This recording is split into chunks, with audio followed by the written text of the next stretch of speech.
Alô? Pessoal, boa noite. Eu queria dar uns avisos aqui e falar para vocês pedir um pouquinho da paciência de vocês, que eu... Alô? Ai, pessoal, a professora chegou, conseguiu chegar. Então agora a gente vai começar a palestra da professora Rocio Salcedo, que é da Universidade Estadual Paulista, da Unesp, e ela é presidente do Cicobi no Brasil, ok? Então eu passo a palavra à professora à vontade.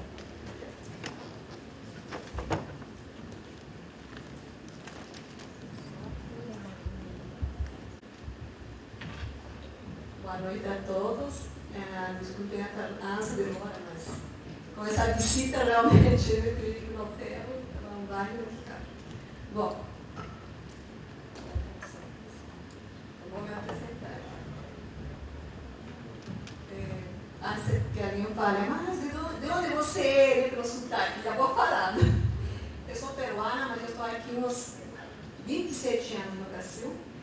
A minha graduação é em arquitetura pela Universidade Nacional Santo Antônio de Cusco, no Peru. O mestrado é na geografia pela Unesp. Doutorado é pelo programa que é programa latino-americano, da USP, São Paulo. Doutorado em Barcelona também. E a minha área de pesquisa são centros históricos, habitação social em centros históricos, tudo relacionado a patrimônio. Também sou professora da graduação do Departamento de Arquitetura, Urbanismo e Paisagismo e do programa de pós-graduação em Arquitetura e Urbanismo da Unesp Bauru. Bom, boa noite a todos. Com muita espera. Bom, esta palestra tem por intuito abordar a paisagem cultural e os diálogos nas suas dimensões social, simbólica, física e gestão, necessários para a salvaguarda da paisagem cultural em contextos históricos. A dimensão física da paisagem cultural compreende os elementos fixos e semifixos. A dimensão social e simbólica da paisagem cultural abrange as atividades obrigatórias, opcionais e sociais, percepção, memória, identidade e expectativas. A dimensão da gestão da paisagem cultural compreende os agentes envolvidos na regulamentação e construção do espaço urbano. Finalmente, eu vou dar algumas recomendações para a salvaguarda do patrimônio cultural. Então, podemos começar com o primeiro slide. Esses seriam os tópicos que eu vou abordar, começando pela paisagem cultural, conceito, cronotopos, as escalas da paisagem cultural e os diálogos da paisagem. O conceito de paisagem cultural vem da geografia cultural, refere-se aos resultados de interação entre ações humanas e a paisagem primária, que se desenvolve no tempo. Quanto mais modificada esta paisagem pelos homens, tanto mais cultural é. Também a paisagem é considerada um triplo significado cultural, porquanto é definida e caracterizada a maneira pela qual determinado território é percebido por um indivíduo ou por uma comunidade, dá testemunho ao passado e ao presente do relacionamento existente entre os indivíduos e seu meio ambiente. Ajuda a especificar culturas locais, sensibilidades, práticas, crenças e tradições. Desde os tempos antigos, os caçadores, os recoletores já modificavam a paisagem natural. Com o tempo, essas paisagens foram se transformando até configurar as cidades, como hoje nós conhecemos. Aqui nós vemos, vamos falar um pouco do cronotopo. Nós estamos vendo essa imagem que a gente vê a cidade de Cusco, no Peru, que é um centro histórico tombado pelo patrimônio cultural, pela Unesco. Então aqui exatamente a gente vai compreender o que seria um cronotopo. A evolução da sociedade, seu estabelecimento, seu caráter através do tempo e do espaço, e quanto de valores reconhecidos tem adquirido social e culturalmente em diferentes níveis territoriais, graças à presença de remanescentes físicos que refletem o uso e as atividades desenvolvidas na terra no passado, experiências ou tradições particulares, ou representação em obras literárias ou artísticas, ou pelo fato de ali haverem recorrido fatos históricos. Aqui, por exemplo, na paisagem que se está apreciando em Cusco, nós vemos exatamente dois cronotopos que se formam, um que seria Cusco, para quem não sabe, foi a capital do Império Incaico até 1514, quando chegaram os espanhóis. Então era a cidade inca. Quando chegam os espanhóis, eles vão fazer a construção colonial acima da construção inca. Então nós temos dois cronotopos bem superpostos e ligados. Na imagem não aparece, mas na imagem superior, por exemplo, nós estamos vendo o que seria o Templo do Sol no período Inca. Quando chegam os espanhóis, eles vão construir acima desse Templo do Sol o que nós conhecemos como o Templo de Santo Domingo. Então nós temos essas duas leituras de dois tempos históricos, de dois momentos sociais representados, quanto às representações sociais, quanto às técnicas construtivas.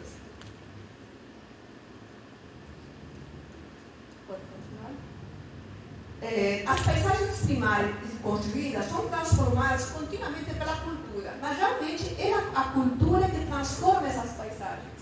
A definição do conceito de cultura foi proposta em seu significado antropológico por Taylor. Segundo Rapoport, Taylor expressa que a cultura é uma complexa unidade que compreende o conhecimento, a fé, a arte, as leis, os costumes, os hábitos adquiridos pelo homem como membro da sociedade. Cultura é o padrão de significados transmitidos historicamente, incorporando em símbolos em um sistema de concepções expressas em formas simbólicas por meio das quais os homens se comunicam, perpetuam e desenvolvem seu conhecimento em relação à vida. Portanto, cultura é a maneira como o homem e o grupo de um determinado lugar pensa e age. Então, a questão cultural, ela se manifesta de diferentes formas. De manhã, a professora, inclusive, Liara, falou sobre a questão da cultura, ou que seriam as expressões imateriais. Então, as formas de agir no espaço, como o carnaval, a dança, né? Ou as manifestações apenas culturais, são fortes. Elas também se apropriam dos espaços públicos. Aí nós temos, por exemplo, aqui, anterior, aqui nós temos em São Luís de Paratitim o carnaval que tão forte, né? Os bonecos que parece que também se repetem o que seria em Pernambuco. Então essa cultura é interessante, né? A forma de realmente se expressar. E a gente está sabendo por ontem, por exemplo, com a exposição que você teve da cultura imaterial, e eu estava realmente apreciando como as comunidades nativas têm uma forma muito forte de se expressar na cerâmica, na música, até a que seria a religiosidade. Então isso é forte. Isso realmente é um patrimônio que a gente deve estar preservando e documentando. Também, por outro lado, as paisagens culturais são símbolos da história, da identidade, da memória, do habitat. A memória coletiva pode ser compreendida por um sistema organizado de lembranças, cujos suportes são os grupos socioespaciais e temporalmente situados. Entanto que a memória nacional é da origem da ideologia, é o caso da cultura, por excelência, para a formação e desenvolvimento da identidade nacional, das ideologias da cultura nacional e, portanto, para o conhecimento histórico desses fenômenos. Aqui na figura estamos vendo o que seria a estação central da Noroeste em Bauru, porque isso representa a história e a memória. A estação Noroeste, a empresa Noroeste, chegou em Bauru em 1905. Antes da chegada dessa empresa ferrocarril, Bauru era um acampamento. Então não era configurado uma cidade. Quando chega a empresa da EP9, na Noroeste, Bauru começa realmente a se desenvolver economicamente, urbanamente, né? Porque a companhia traz, digamos, imigrantes para trabalhar na própria companhia como engenheiros, obreiros, né? E demais profissionais. Então a cidade começa a expandir, tem um crescimento sentido à ferrovia e também com o tempo ela vai desenvolver outros bairros próximos como a Bela Vista, né? A Falcão, que são bairros operários. Então a Noroeste não é somente trabalho, também constituem as vilas, né? A Casa do Superintendente, a Vila dos Engenheiros, a Vila dos Operários. Além disso, também construiu um hospital na cidade e o estádio. Né? Então tem uma gama de equipamentos coletivos que os próprios bauruenses identificam. Quando uma aluna minha do mestrado que estava fazendo sobre a Noroeste, perguntou realmente o que vinha na cabeça quando pensava em Bauru. Eles falaram na ferrovia. era o trem. Ou seja, o trem, apesar de que foi extinto na década de 80, é tão forte, é tão simbólico, né? Essa memória é forte. E essa memória é expressa pela estação, por todos os equipamentos, por toda a infraestrutura que ela tem. Então, por isso eu trouxe essa imagem para pensar realmente o que é identidade e o que é memória. E Raskinha falava isso, né? Podemos viver sem arquitetura, mas não poderemos lembrá-la sem ela. Se vocês pensam, realmente, né, quando nós que somos, a maioria que são arquitetos, historiadores, geógrafos, mas pensemos uma coisa, quando você fecha os olhos, e eu falo para você, o que vem na sua cabeça? Né?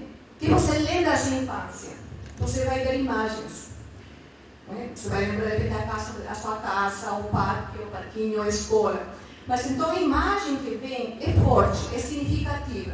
Por isso que a arquitetura é importante. Por isso que a arquitetura deve ser realmente preservada, deve ser documentada. Porque nela se expressa a nossa identidade, a nossa memória, a nossa... Falando sobre os contextos históricos, nós temos as cidades históricas. Dizem respeito, mais precisamente, às cidades grandes e pequenas, aos centros ou bairros históricos, com seu entorno natural ou construído, que além de sua condição de documento histórico, exprimem valores próprios das civilizações urbanas tradicionais. No Brasil, em função do papel na história, os conjuntos urbanos tombados, ou cidades históricas, atuavam em todas as regiões do país.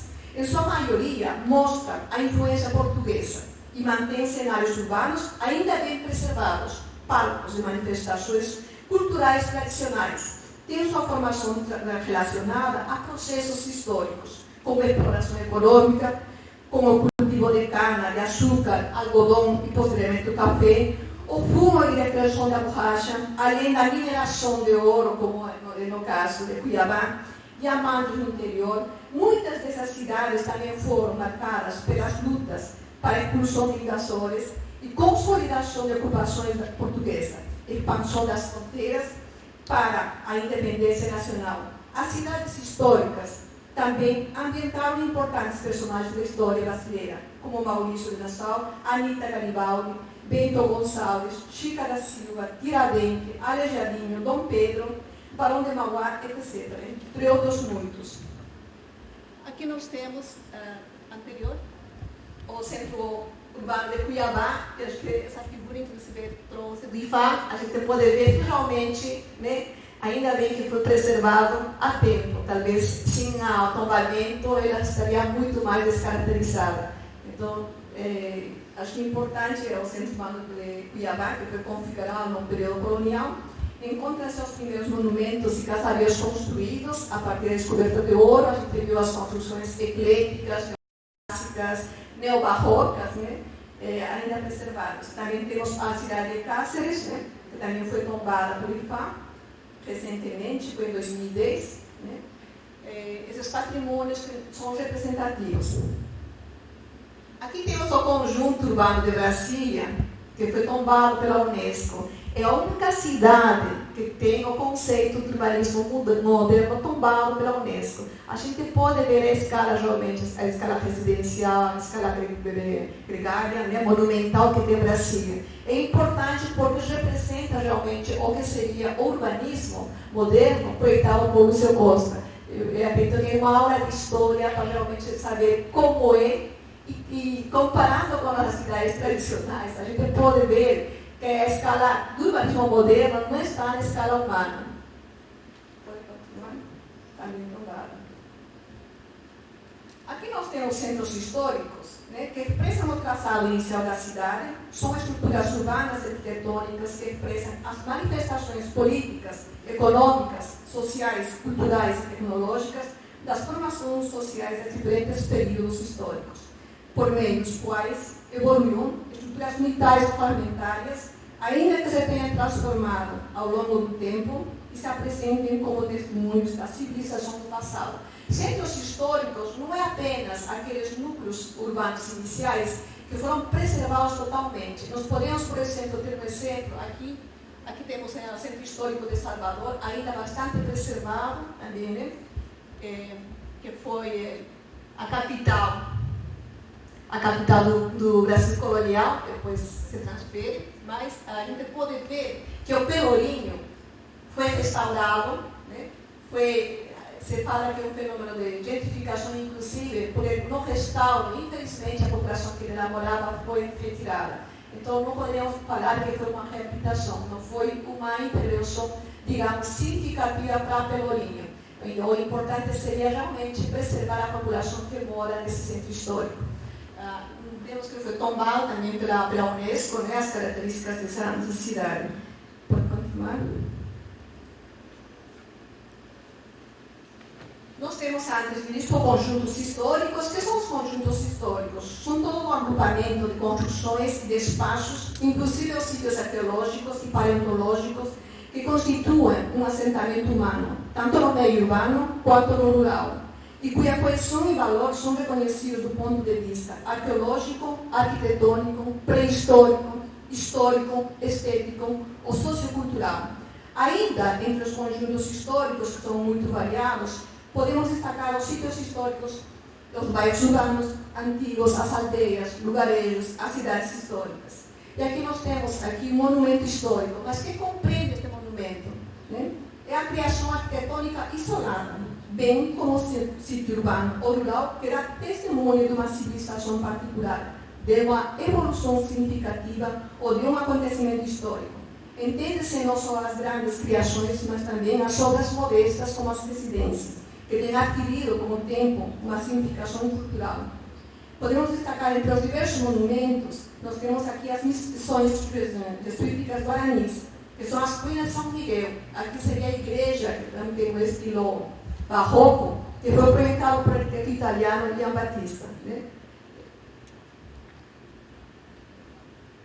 Os sítios históricos é outra escala do contexto histórico. É um espaço que concentra testemunhos do fazer cultural da cidade em suas diversas manifestações. Esse sítio histórico urbano deve ser entendido em seu sentido operacional de área crítica, e não por oposição a espaços históricos da cidade, já que toda cidade é um organismo histórico.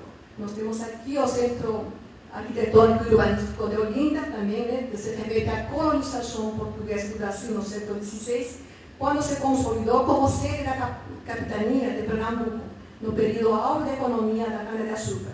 Você pode ver aqui a arquitetura bastante integrada, bastante preservada. Foi tombada pela Unesco em 1982 e pela IPAM em 1968. Uma categoria interessante que a gente não fala muito, né, e acho que é importante mencionar, são os jardins históricos. Hoje, por exemplo, a gente vê, quando se tomba os centros históricos, se tombam as cidades, infelizmente não está no tombamento, não consta os espaços públicos, esses jardins, essas praças, esses parques, que fazem parte da cidade, né? Fazem parte do patrimônio, da cultura. Então, esse aqui é realmente um jardim histórico, é um conceito muito recente, mas é importante ser preservado. Então, nós temos que o jardim histórico é uma composição arquitetônica e vegetal que, do ponto de vista da história ou da arte, apresenta um interesse público. Como tal, é considerado monumento. No Brasil, equivalem a jardins históricos com importância simbólica, afetiva, os locais de encontro e convívio, que se constituem muitas vezes em um refúgio. E aqui o Brasil, na Carta dos Jardins Históricos Brasileiros de 2010, vai definir o conceito de jardins históricos de uma forma tão abrangente, né? Que são os sítios e paisagens arrendados pelo homem, como, por exemplo, jardins botânicos, praças, parques, lagos, passeios públicos, alamedas, hortas, pomares, quintais, jardins privados, jardins de tradição familiar. Além desses, jardins zoológico, claustro, hortos, cultivos rurais, cemitérios, olha só, vias arborizadas de centro histórico, espaços verdes circundantes de monumentos, áreas livres e espaços abertos com meio, a malha urbana, entre outros. Nós podemos ver realmente todas as categorias que nós temos de históricos que realmente deveriam estar entrando na regulamentação dos centros históricos tombados. Aqui nós temos o Jardim Botânico de Rio de Janeiro, que foi fundado em 1808. Ele surgiu de uma decisão do então príncipe regente português português Dom João, de instalar no local uma fábrica de pólvora e um jardim para aclimatação de espécies vegetais originais de outras partes do mundo. Hoje, o Instituto de Pesquisa e Jardim Botânico do Rio de Janeiro recebeu em 1995 como parte do órgão federal. Então, aqui nós estamos vendo, realmente, para as espécies, né, que devem ser preservadas, mas como restaurar esses jardins históricos? Né? Mas um jardim histórico também tem outros elementos urbanos, como são os caminhos, como são o mobiliário que ele tem, né, os bancos, chaparizes, etc. Mas as espécies vegetais, eles deveriam ser restauradas. Como seriam restaurar as construções? Que significaria a substituição das espécies. Né? Então, fazer um documentário realmente desse jardim histórico para depois substituir as espécies. Logicamente, uma espécie não é eterna. Então, é importante também saber restaurar esses jardins históricos. O sítio do Burle-Marx também, localizado no Rio de Janeiro, né? Também outra das importantes coleções que nós temos sobre as espécies. Né? O sítio é reconhecido como Patrimônio Cultural Brasileiro desde 1985 pelo IFAM. Bom, aqui nós temos o que seria uma paisagem cultural. Nós já abordamos os conceitos, os contextos históricos, mas a paisagem cultural tem uma dimensão física, tem uma dimensão social e simbólica, e eu coloco também, que é uma gestão. Então, não há como dissociar esses três elementos. Aqui na figura estou mostrando como realmente os três elementos estão juntos, estão integrados, estão amarrados. Por quê? A gestão pública irá realmente representada pela escala federal, estadual e local, né? Mas também vai ser ela quem vai legislar as normas, as políticas e os programas, os projetos nos contextos históricos. Né? Ela tem essa competência. E nós temos espaço cultural físico onde acontecem realmente esses contextos, essas expressões culturais. Também, por sua vez, a gestão pública ela vai legislar, não vai criar as normas. Através do plano diretor, ele vai criar as normas, as zonas, aos usos do solo, os gabaritos, né? A implantação, as densidades. Ainda não? E o que acontece? A gente, quando constrói também, nós consultamos o plano diretor, não é verdade? Tem as normas, os regulamentos, mas também, outra questão importante, nós somos pessoas que vivenciamos, pessoas que circulamos por esses contextos urbanos, que usamos esses contextos urbanos. Essa questão social, simbólica e a da percepção é bastante forte, e eu vou depois mostrar para vocês. Então, aqui nós temos, na dimensão física, quais seriam os elementos fixos. Os elementos fixos são aqueles que dificilmente vão ser transformados, descaracterizados, como são os edifícios. A infraestrutura, qual a infraestrutura? A rede de água, a energia elétrica, o esgoto, né? Os pavimentos, né? Praças e parques. Os elementos semifixos, nós temos o mobiliário urbano, o que seria luminárias, bancos, né? Lixeiras, orelhões, a vegetação, que é mais fácil de ser transformada, a comunicação visual, letreiros. Então, aqui nós temos quais são os elementos fixos, por exemplo, nesse centro histórico de Paraty. As edificações que nós temos, ou seja, as construções térreas, os sobrados, que são representativas do período colonial. Nós temos também, a gente está observando como elemento fixo, a rede de energia elétrica e TV, que é aérea, o pavimento. Né? É uma questão também que é importante para o tombamento, realmente especificar o material do que seriam as calçadas, as vias, né? Nesse caso aqui nós temos pedra, a gente vê perfeitamente isso, né? Que deveria ser. E olhando para a paisagem do Centro Histórico de Paraty, eu vejo tão diferente da paisagem do Centro Cultural de Cuiabá. E não são, digamos, de períodos tão diferentes. Né? A gente vê, por exemplo, assim, o cuidado que nós temos que ter com esse patrimônio. Digo cuidado porque assim, o tombamento ele deveria especificar também as cores das fachadas. Fazer essa retrospecção para que fique regulamentado que essa cor não deveria mudar. Então isso é importante para preservar a paisagem. Aqui temos os elementos semifixos, que falamos que seria o mobiliário urbano. No Centro Histórico estamos de Maranhão, A gente teve uma luminária ali bem parada, né? Fala, mas, e os letreiros aqui no centro histórico de tudo.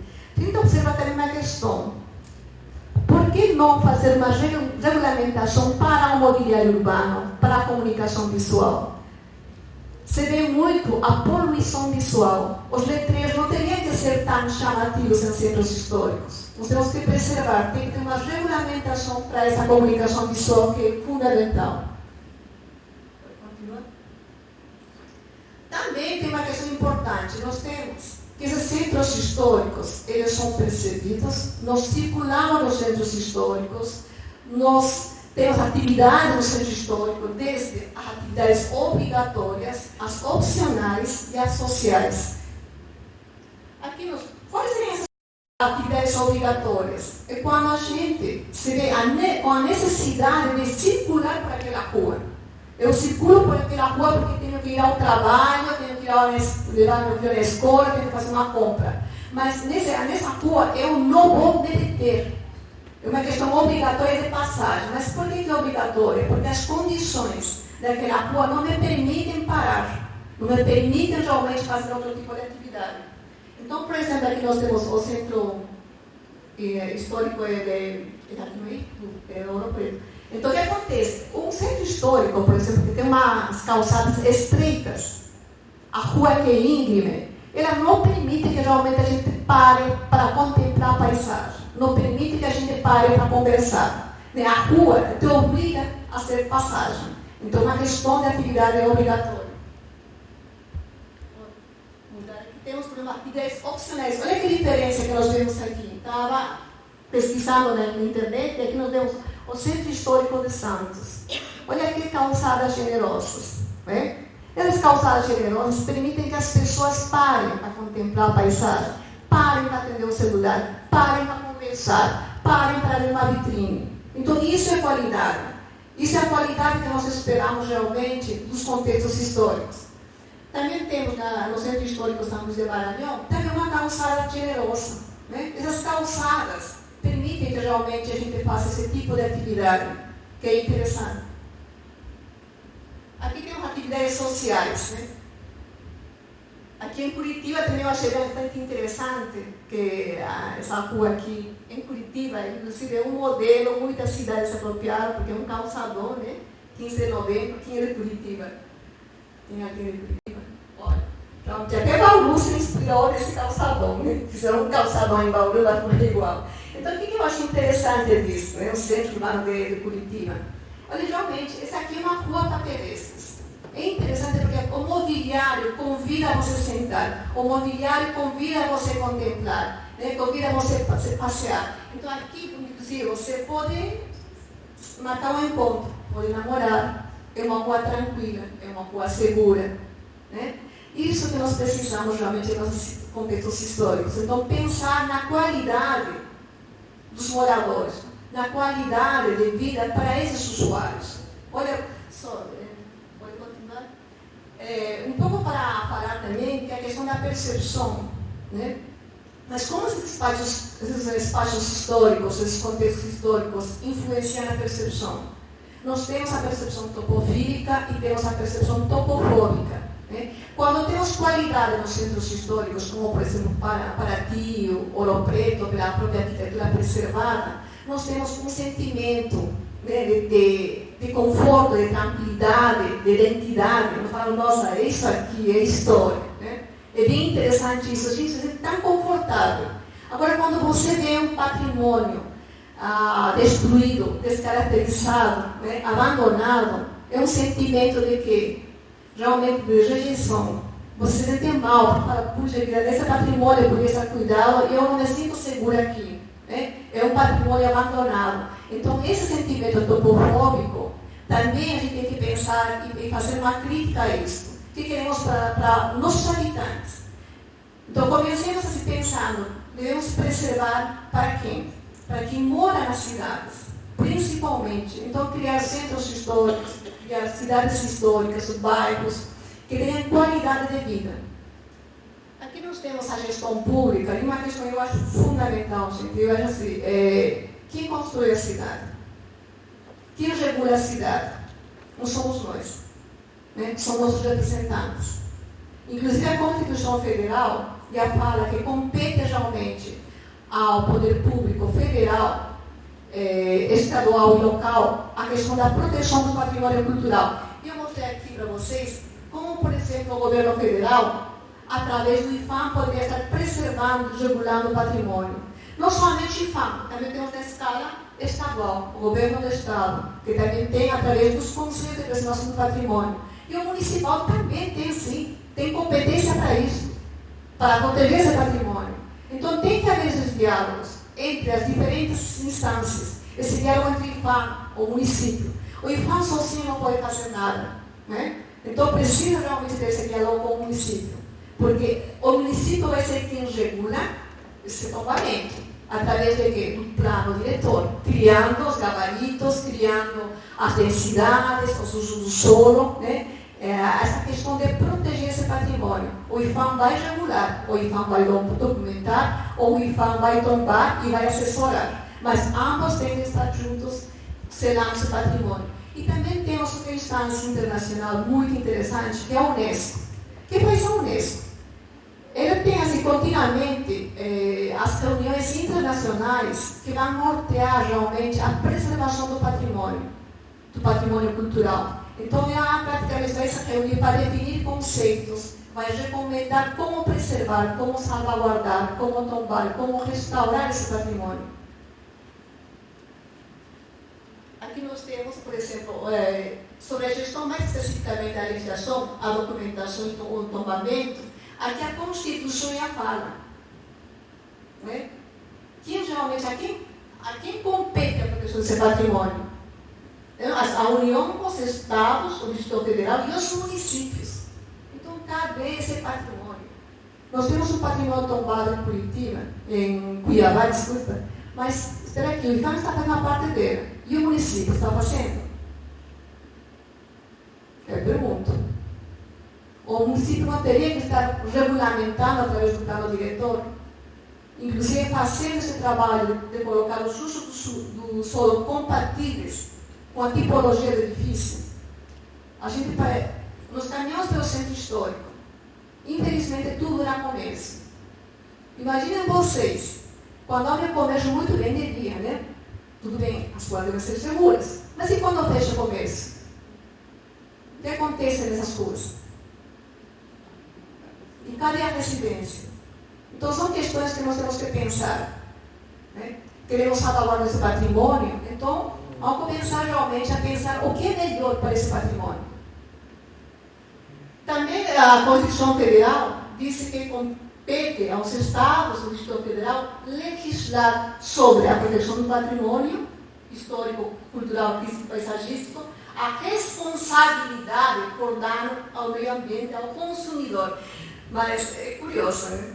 Porque realmente quando se descaracteriza, as leis permitem a fiscalização desse patrimônio descaracterizado, mas muitas vezes não se aplica. Infelizmente, não se aplica. E eu fui conselheira no Condevap duas vezes, duas gestões. Era incrível. Tinha muitos processos que estavam descaracterizando, mas o conselho, quem presidia o conselho não fazia nada. Infelizmente é assim. Eu acho que a gente tem que começar realmente a poder aplicar a lei. Está descaracterizando? Então vamos aplicar a lei. Está restaurando? Vamos incentivar. Né? Nós temos mecanismos para incentivar o proprietário a cuidar desse patrimônio.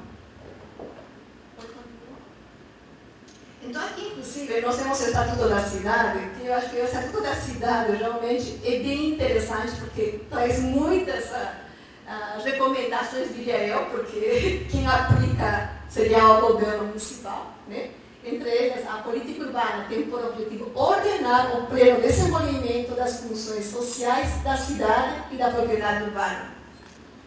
Garantia o direito às cidades sustentáveis. O que são as cidades sustentáveis? As cidades sustentáveis nós temos que ter que a qualidade de vida, não é? A qualidade de vida em todos os sentidos. Desde a proteção do patrimônio, a qualidade dos espaços públicos, né? A questão da moradia para todos, né? A questão dos equipamentos necessários para essa população, essa sustentabilidade que é importante. A cooperação entre os governos, a iniciativa privada e os demais setores da sociedade. Significa que o município ela não pode governar sozinho. Ela tem que realmente consultar a população. Se a população não se envolve com os programas, projetos culturais, não vai para frente. Primeiro nós temos que mostrar esse patrimônio. Nós temos que ensinar esse patrimônio, dar a conhecer esse patrimônio, para que todo mundo se aproprie e também preserve esse patrimônio. A oferta de equipamentos urbanos e comunitários, transporte e serviços públicos, a ordenação e controle do uso do solo urbano compete ao município, portanto, vamos falar novamente, o uso do solo no centro histórico não poderia ser apenas comércio e serviços, cabe à residência. É importante isso. A proteção, preservação e recuperação do meio ambiente natural e construído, do patrimônio cultural, histórico, artístico, paisagístico e arqueológico. Aqui nós temos também outras questões, outras medidas importantes. O que seria a legislação. Eu sei que é difícil. Já se falava num encontro que se teve entre do IFAM, há uns anos, acho que foi 2000, onde já se falava de fazer convênios com as universidades. Porque, logicamente, o potencial que tem o IFAM é importante, a experiência que tem o IFAM é importante, mas o que falta são recursos humanos. Recursos humanos há nas universidades, há pesquisadores, há alunos. Então é importante essa parceria com as universidades. As universidades podem estar fazendo todo esse documentário, esse inventário necessário para o tombamento. Então nós precisamos dessa legislação mais, que anteceda um inventário mais restrito. As medidas administrativas, realmente como legislar, como sancionar. Os métodos de preservação, a restauração, a reabilitação, a preservação. Por que nos preocupamos? Por exemplo, o caso de Cuiabá. O tombamento só aconteceu depois de que foi demolida a igreja matriz. Então não podemos esperar que nosso patrimônio seja destruído, descaracterizado, para a gente começar a se preocupar com esse patrimônio. Não. Vamos prevenir. Né? Importante prevenir. O Haskin falava novamente pelo Haskin foi um grande teórico da conservação do patrimônio. Ele falava assim: devemos venerar nossa arquitetura como se fossem nossos templos. Significa o cuidado que temos que ter. É importante conservar. É como seres humanos. Hoje nós estamos cuidando da nossa saúde, certo? Estamos prevenindo para não ter as doenças. A mesma coisa, o edifício nós temos que conservá-lo. A questão das sanções. Logicamente, quem descaracterizou tem que ser aplicado à lei. Né? Reparações. Também descaracterizou, tem que reparar esse patrimônio. Assessoramento. Nós precisamos de profissionais competentes em restauro, né? Que podem estar assessorando essas intervenções. O financiamento é uma questão que realmente no Brasil ainda não foi discutido. Por que não pensamos o financiamento para o restauro, para a reabilitação? Porque muitos proprietários eles se sentem penalizados quando a sua casa é tombada, não é verdade? Olha, não. E aí?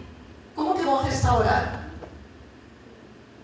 Mas nós podemos pensar nesse mecanismo também, assim como temos fundo para o financiamento de Minha Casa, Minha Vida e outros programas, também deveria ser para o patrimônio.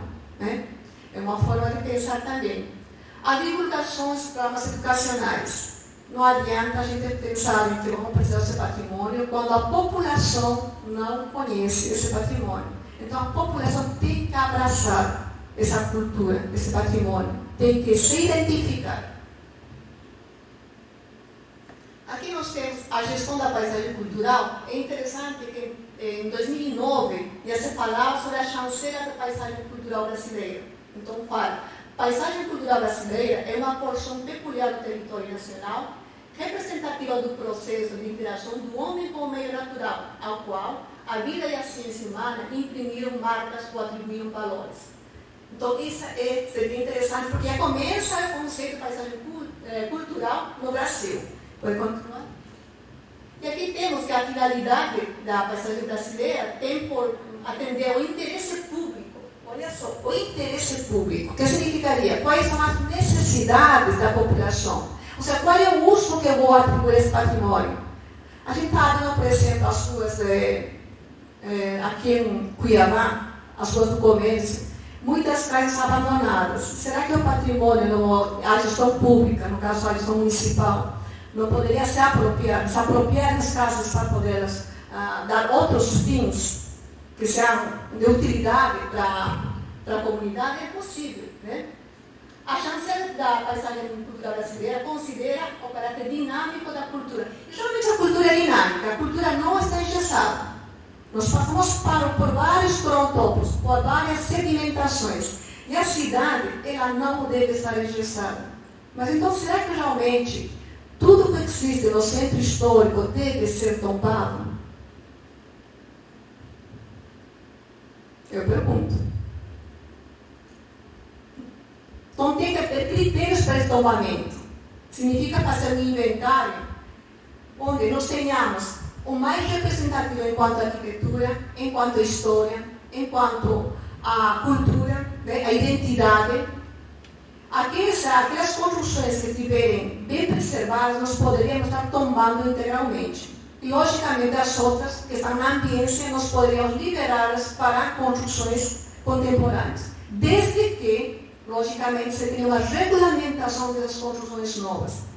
Né? Isso é importante. Então, a cidade tem que continuar a vida dela, mas também tem que contar sua própria história, a história da sociedade.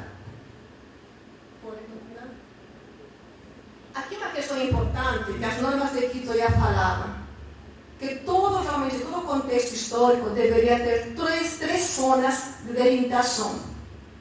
A primeira zona, que seria a zona onde tem uma densidade do patrimônio edificado, ou seja, todas as edificações tombadas integralmente, né? Essa zona seria de proteção 1, onde há uma densidade alta das edificações.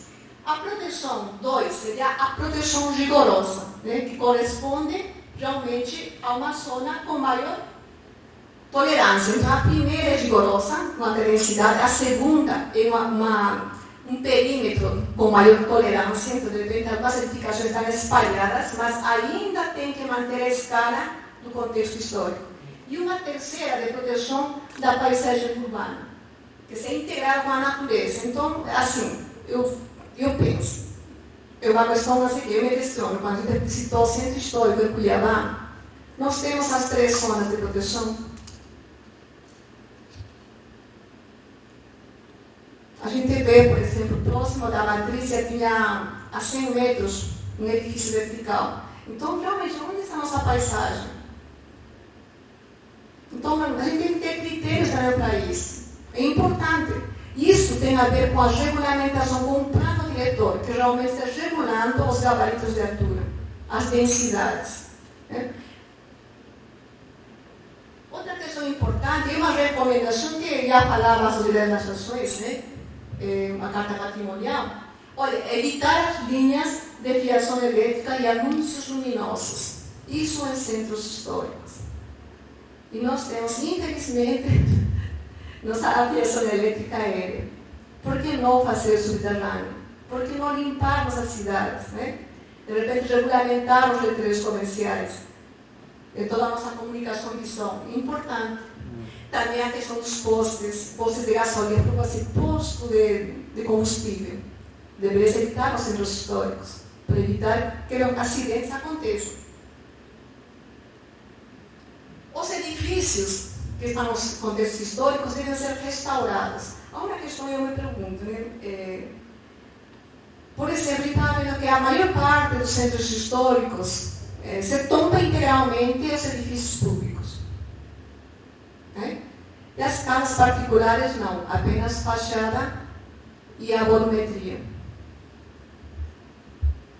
Se a arquitetura é a expressão de uma sociedade, da cultura, da tecnologia, né? De uma sociedade, então ela está espacializada na casa, verdade? Ela está espacializada. Então essa casa está contando a história realmente de um período histórico, de uma sociedade. Portanto, é importante o tombamento integral. Não adianta eu tombar apenas fachada e volume, que não vai me contar a história. Se é fachada e volume, é como se, por exemplo, uma senhora de uns 80 anos fizesse uma maquiagem por fora, parece mais jovem, e por dentro é outra pessoa.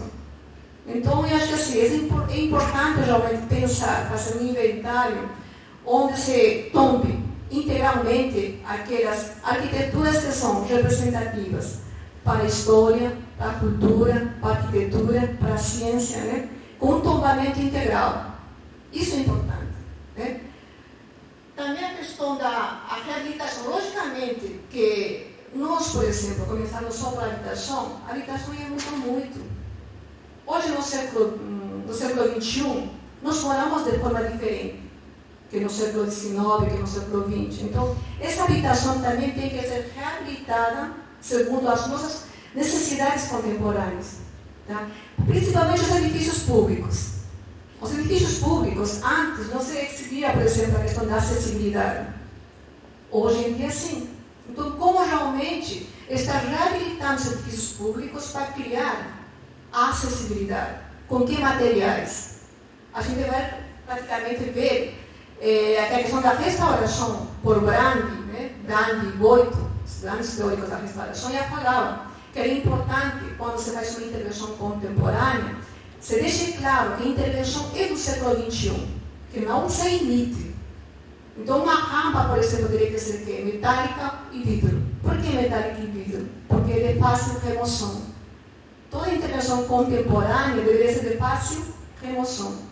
Porque hoje, no século XXI, nós pensamos de uma forma, nós temos as teorias da preservação, da restauração, da reabilitação, mas no século XXII podem ser outras teorias. A ciência é dinâmica, a ciência não está engessada. Também outra questão importante, quando eu falava assim, olha, então vamos fazer um inventário, nós vamos tombar as casas integralmente, nas arquiteturas, mas também o que está na ambiência dela, poderíamos liberar para arquiteturas contemporâneas, né? Construções novas, desde que exista uma regulamentação para as construções novas, com relação aos custos, gabaritos, né? Implantação de recursos, materiais, elementos constituintes. Ou seja, é importante realmente, mas aonde tem que estar fixado todos esses critérios? No plano diretor da cidade. Porque o plano diretor é realmente quem vai regular o crescimento e a expansão da cidade.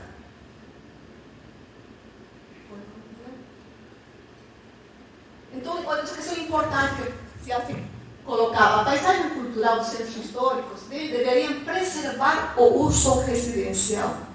Se a cidade, desde seu início, tinha função residencial, porque a cidade é criada para quê? Para abrigar o homem, não é verdade? Então, por que se perde essa função ao longo do tempo? E não deveria. Porque a função residencial é a única função que ela está 24 horas por dia. O comércio não tem 24 horas, os serviços não têm. E a função residencial vai criar quê? Vai garantir a quê? A seguridade, a segurança da cidade. Né? E a gente já falava assim, olha, então são os olhos na rua. O que significa? As pessoas olhando na rua. Você não vai caminhar por uma rua escura. Né? Uma rua quando o comércio e o serviço já fecharam. É uma rua insegura. Então pensemos, uma forma também de reabilitar os contextos históricos é realmente criando programas e projetos de habitação. Os usos permitidos também edifícios que sejam compatíveis com a estrutura física, com sua tipologia, para que não descaracterize. A conservação. Aqui nós estamos vendo novamente a estação central, ela é abandonada até hoje em Bauru, na estação central da Noroeste. Nós temos também aqui os vagões, é incrível. Por exemplo, isso aqui é uma sensação de topofonia. Né? Você olha e fala, nossa, né? Que tristeza. Eu vou passear por aqui, geralmente eu vou ter uma rejeição aqui ao abandono desse patrimônio. Seria diferente se fosse restaurado. É verdade? Se fosse requalificado. Nós teremos outros sentimentos topofílicos. Pode continuar? Aqui outra questão interessante, e esse é um exemplo bem bueno, que seria assim, o Centro Galego de Arte Contemporânea, em Santiago de Compostela. Então, realmente, quando falamos de construções novas em contextos históricos, essas construções novas, elas têm que, primeiro, conhecer a história da cidade, conhecer os materiais da cidade, a cultura da cidade, para depois fazer o projeto contemporâneo. Olha só essa construção, esse é muito contemporâneo. Respeita os gabaritos de altura da cidade, inclusive coloca na arquitetura contemporânea a pedra, né? Aqui nós temos a pedra galista do centro histórico. Olha só, é tão harmonioso. E você faz essa leitura, o que é o antigo e o que é o velho, né? O respeito da arquitetura contemporânea pelo patrimônio. Eu falo para os meus alunos, como vocês realmente se comportam com seus pais? Respeito, não é? Os jovens tendo respeito pelos mais velhos. A mesma coisa, a arquitetura contemporânea, ela tem que valorizar o patrimônio. Esse valorizar significa que, seguinte, respeito aos gabaritos, né? E os materiais também, a escolha dos materiais é importante. Outro exemplo interessante de contexto histórico é, por exemplo, a Praça das Artes em São Paulo. Eu não trouxe a figura, mas é interessante, porque realmente quando você faz a Praça das Artes em São Paulo, a mesma coisa, você respeita os gabaritos, inclusive a pigmentação da fachada é semelhante às construções históricas que tem em São Paulo, então há esse respeito, essa questão harmoniosa. E a questão contemporânea não tem que imitar o antigo. Não pode imitar a arquitetura tradicional, ela tem que mostrar o seu tempo. Aqui também temos outros exemplos, como é, por exemplo, a questão do Engenho Central em Piracicaba, né, que foi totalmente reabilitado. E é interessante porque aqui você mostra as duas linguagens, o que seria original e o que seria contemporâneo. Contemporâneo nós temos aqui, por exemplo, as escadas metálicas, a cor vermelha. Você sabe que isso é contemporâneo, mas também não está perdendo o patrimônio. O Sesc Pompeia, outro exemplo maravilhoso, né? Que a gente vê realmente que se respeitou muito o patrimônio e tem também as funções que são realmente culturais da população. Outra questão importante em contextos históricos é o ordenamento viário. Nós vemos, por exemplo, olha, hoje vamos num centro histórico e a gente está dizendo, olha, cuidado com o carro, está vindo. Isso não é calçada, não é verdade? Mas os centros históricos teriam que ter as ruas apenas para os pedestres. Isso seria necessário, né, para ter a tranquilidade e a segurança para os pedestres. Mas como abastecer o comércio e os serviços? Nós poderíamos abrir horários à noite, realmente, para que aconteça esse abastecimento da cidade. Né? De um lado nós temos Ouro Preto, olha só, a Praça de Ouro Preto. Ninguém para. Todo mundo circula. Né? Porque também com esse calor, né? Imagina. E aqui nós temos do lado Paraty. O centro histórico de Paraty é maravilhoso. Todo mundo caminha porque realmente a rua é para os pedestres. Se dá essa prioridade à população. Há um livro interessante do Jean Guel, não sei se vocês leram, A Cidade das Pessoas. O que significa a cidade das pessoas? Pensar primeiro na população. O automóvel teria que estar em segundo plano. Né? Nós estamos praticamente, já superamos o urbanismo moderno. O urbanismo moderno priorizava o automóvel. Agora não. Nós estamos no urbanismo contemporâneo. Temos que priorizar as pessoas. Aqui também temos a questão, por exemplo, como preservar as paisagens. Aí eu trouxe uma imagem de Barcelona. Barcelona é uma cidade dinâmica. Não está engessada, mas eles têm cuidado com o patrimônio. Olha só, aqui nós temos a Rambla, nós temos a área central de Barcelona, o centro histórico totalmente preservado, mas olhem só a paisagem. Então, há uma regulamentação no plano diretor que preserva essa paisagem. Logicamente que na parte mais externa, mais longe do centro, tem a verticalização. mas há esse cuidado para preservar essa paisagem. E nós teremos que ter também esse cuidado especial. Outra questão fundamental aqui ver o desenvolvimento econômico sustentável. Essa relação harmoniosa que tem para as pessoas. Olha só, ruas largas, generosas, com qualidade, né? Semáforo para pedestres, primeiro a pessoa, depois o automóvel, né? Parques, praças com mobiliários, em lugares quentes como o Brasil, de repente áreas arborizadas, né? Estava vendo aqui as ruas aqui em Cuiabá, e acho que ninguém caminha, porque não tem uma arborização. Então, como que eu vou andar nas ruas, né? Vou me torrar no sol. Por que não fazer alamedas? E isso não tem custo, né? Então, eu acho importante realmente pensar em todo momento nas pessoas.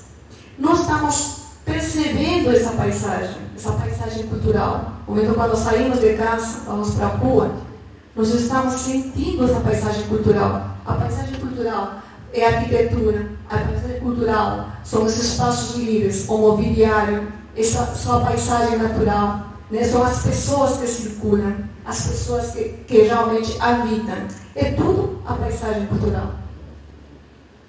E aqui temos outro conjunto que é interessante. O ano passado foi tombado pelo IFAM.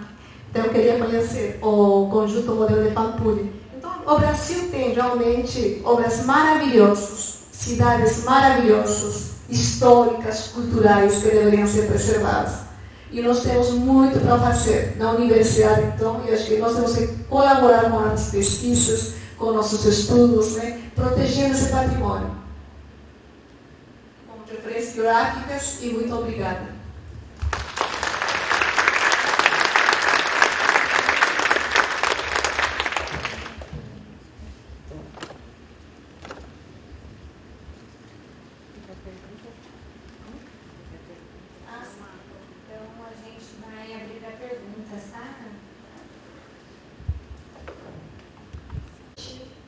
Obrigada pela palestra, gostei bastante. Meu nome é Nathalie, eu sou estudante de arquitetura da UNEMAT. Estou no 9º semestre, caminhando aí com o meu TCC, e o meu TCC é sobre patrimônio histórico. E a gente estava pensando aqui no Mato Grosso, nós temos algumas cidades que não possuem plano diretor. A senhora falou muito sobre o plano diretor, que é importante para direcionar, dando diretrizes para essas áreas que são de patrimônio cultural. Porém, a gente sabe que o plano diretor ele é obrigatório para cidades que tenham 20 mil habitantes no mínimo. E algumas cidades aqui, como Rosa do Oeste, Santo Antônio, Barão de Melgaço, que não tem esse plano de habitantes, talvez nunca cheguem a ter.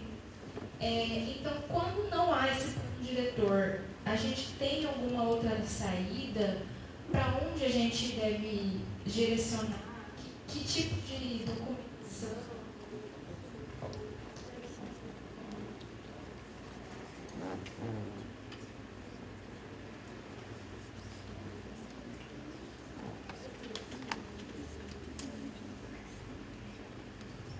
E quais outros planos que a gente possa estar fazendo, que instrumentos a gente pode estar usando para assegurar esse patrimônio cultural nessas cidades que pouco tem recursos ou que não tem mesmo plano de habitação, de outros planos, quanto mais vão se preocupar com o patrimônio cultural.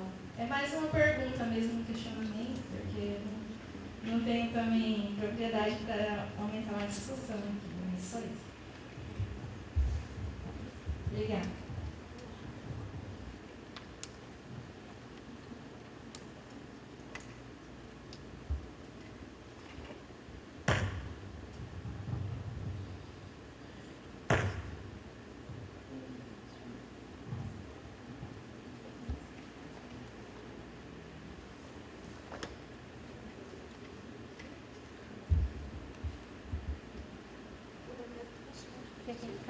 perguntas?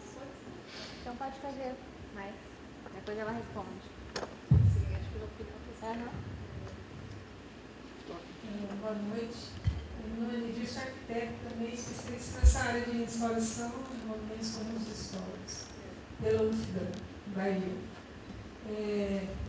Eu tenho acompanhado um pouco algumas metodologias de intervenção para centros históricos e parece ter uma tendência, agora, já há um tempo, a partir da década de 90, de se formar alguns comitês assim, de técnicos para a gestão de centros históricos. Eu vi que você colocou a questão do plano diretor, né? Na realidade, assim, o nosso plano diretor, normalmente, quando ele fala do centro histórico, ele dá diretrizes assim, muito gerais, não chega nesse nível que você está falando. Geralmente, o que eu tenho lido, não chega nessa especificação muito de medidas, como é feito em Paris, por exemplo, a gente fica super detalhado, fachada, altura, cor, né? Essa é uma questão. Como que você vê essa tendência de gestão de comitês, né? Formação de gestores, de um comitê diretor, dentro de um plano diretor ou fora de um plano diretor, responsável pela gestão dos centros históricos? Porque, assim, na nossa realidade aqui brasileira, quando uma pessoa, uma equipe lá de arquitetos ou urbanistas vão trabalhar no plano diretor, dificilmente, pela poucos técnicos nessa área, tem pessoas específicas com capacitação para estar ali trabalhando essa área dos centros históricos, né, dos monumentos ou conjuntos que devem ser preservados e como isso deve ser feito. Então, eu acho assim que a gente ainda tem uma carência muito grande de técnicos nessa área, né? Eu acho tão oportuno essa sua palestra, porque abre essa oportunidade de estar discutindo isso, né? Eu achei interessante esses grandes projetos também, né? Manchester, Liverpool, que fizeram esses gabinetes técnicos, esses grupos técnicos. Portugal também trabalhou muito com isso, e vem trabalhando com isso nas cidades médias e pequenas, de tentar fazer esses comitês técnicos que dão uma direção de gestão dentro dos trabalhos que estão sendo desenvolvidos.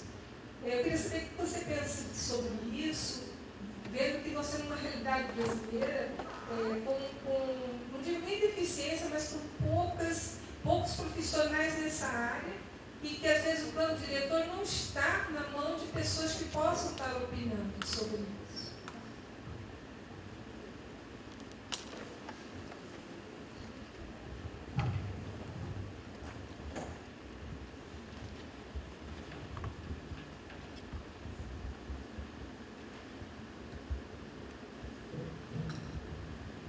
Vou começar a responder, seguinte, depois que você perguntar também, tudo bem? Então, a Nathalie estava falando que em cidades pequenas, né, que acredito que não tem 20 mil habitantes, é isso? Vão ter um plano diretor, mas pode ter patrimônio. Então, se tem um patrimônio, necessariamente tem que ser inventariado, documentado, tombado. Então, se é um patrimônio de relevância para o município, teria que ser pelo conselho do município, aqui da cidade. E se tem relevância para o Estado, lógico, teria que ser pessoal do Mato Grosso. Ou se tem relevância para a nacional, teria que ser o IFAM. Mas, necessariamente, um patrimônio tem que ter essa documentação e inventário. Porque é uma forma de você proteger, uma forma de você regular. Mas, espera, mas a cidade é pequena. Não interessa. A Constituição do Brasil já disse que compete aos municípios, ao Estado, né, ao governo federal, a proteção do patrimônio. Então, eu não estou falando para cidades acima de 20 mil habitantes. O plano diretor, sim, mas a proteção do patrimônio, não. Então, caberia realmente, né, ao município. Mas, às vezes, o que acontece? O que eu falo, acho que está faltando o diálogo. Acho que é importante realmente esse diálogo entre os conselhos de preservação do patrimônio com os municípios. Ambos têm que trabalhar, né? Porque se um está tombando e documentando, o outro tem que estar praticamente colocando fiscalizando e fazendo aquela regulamentação específica no plano diretor. E com relação à metodologia de intervenção em centros históricos, vou lhe falar uma coisa. Olha, não é porque o Brasil é assim. Não, é assim, mas tem que mudar. Tá? Por que tem que mudar? Porque, olha, estou falando, aquelas propostas que eu trouxe, recomendações, são cartas internacionais. Não sou eu que inventei. Então, por exemplo, logicamente, que às vezes faltam recursos humanos para documentar e fazer um inventário do patrimônio. Né? Mas como realmente trabalhar? Eu estava conversando com a professora Amália, né, do IPAC, que realmente são poucos profissionais. Então, talvez parcerias com a universidade. Né? A universidade poderia fazer esse inventário de documentação. Né? É possível. E acho que nós temos que trabalhar, assim, dialogar. A universidade, a instituição de prestação do patrimônio e o município. Tem que haver esse diálogo. Ou seja, mas a universidade documentando e inventariando. Essa documentação e inventário, ela vai possibilitar que o IPHAM faça um tombamento mais rigoroso. Não é? E esse tombamento mais rigoroso, quando é levado ao município, o município tem que realmente incorporar no plano diretor. Porque ao incorporar no plano diretor, ele vai criar os cursos compatíveis, os gabaritos de altura, as densidades, de forma a proteger esse patrimônio. Mas às vezes acontece também o seguinte, que não há realmente profissionais competentes no município. Acho que o município também poderia muito bem, né? Eu acho que assim, assessorar os técnicos, ou de repente poderia estar criando oportunidades para que os próprios técnicos façam seus cursos de restauro. Por que não? Especializar os técnicos. Né? Então há caminhos. Mas é possível fazer isso, que eu falo assim, é interessante também essa questão de você regulamentar as cores. Porque veamos bem, as cores que se tinham no período colonial, com certeza não é aquele azul que nós temos nas construções, ou aquele vermelho que a gente está vendo, né? Quais seriam as cores das casas coloniais?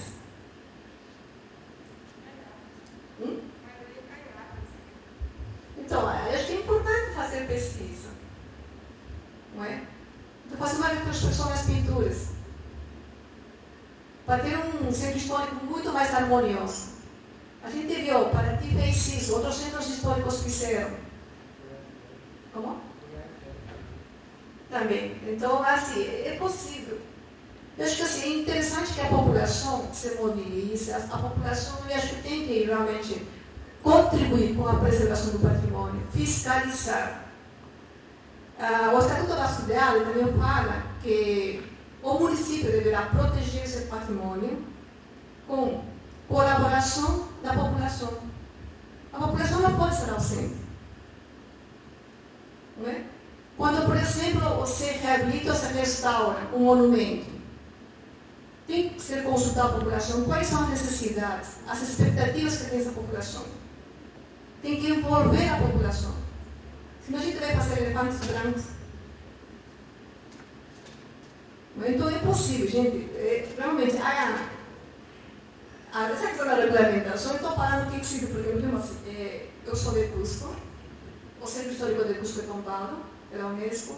O plano diretor do Centro Histórico de Cusco tem a regulamentação por períodos de construção, porque é um período colonial, um período republicano, tem todas as cores. Então, tanto é que as casas, quando são restauradas, têm que respeitar essas cores, esses materiais, os gabaritos, as densidades. Então, é possível. E estou falando na América Latina. Lógico, a Europa são muito mais cuidadosos, né? Mas acho que a gente pode fazer isso sim. É possível. E outra questão, acho que assim, pensar em cidades para as pessoas. Contextos históricos para as pessoas. Você tem mais tempo para uma pergunta? Meu nome é Érica. Primeiramente, agradeço pela sua palestra. Sou de Londrina, estou no último ano de arquitetura.